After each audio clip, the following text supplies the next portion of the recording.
Gas पुरवठ्याची स्थिती पाहता केंद्र सरकारकडून एस्मा कायदा लागू झालाय आणि युद्धाच्या पार्श्वभूमीवरती भारत सरकारने हा मोठा निर्णय घेतलाय। केंद्र सरकार घरगुती गॅसला पहिलं प्राधान्य देणार असल्याचं देखील कळतंय। गॅसची साठेबाजी रोखण्यासाठी आता भारत सरकारने हा मोठा निर्णय घेतलाय। आखाती देशांमधील युद्ध परिस्थितीमुळे जगभरात इंधन टंचाईचे संकट जाणवू लागलंय।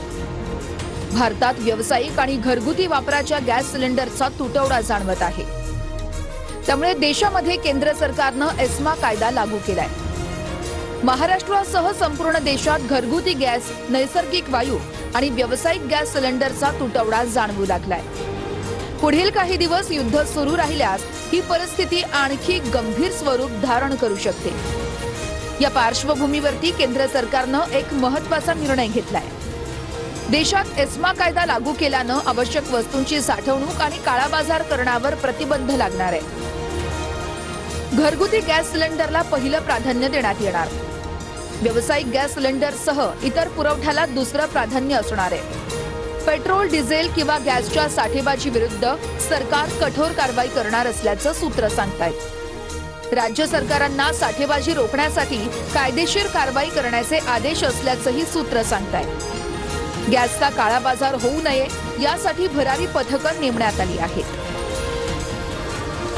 तेल शुद्धीकरण कारखाने आणि पेट्रोकेमिकल कंपन्यांना जास्त प्रमाणामध्ये एलपीजी उत्पादन करण्याचे निर्देश सरकारकडून देण्यात आलेत। एस्मा कायदा म्हणजे नेमकं काय त्यावरही एक नजर टाकूया।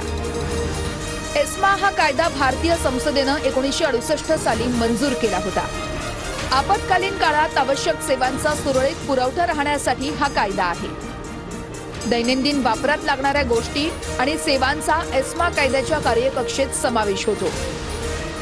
संप काळात कामगारांना पुन्हा कामावर रुजू करण्यासाठी या कायद्याचा वापर केला जातो। संरक्षण, स्वच्छता, जलपुरवठा, रुग्णालय, राष्ट्रीय सुरक्षेच्या संबंधित सेवा एस्मा कायद्याच्या कक्षेत येतात।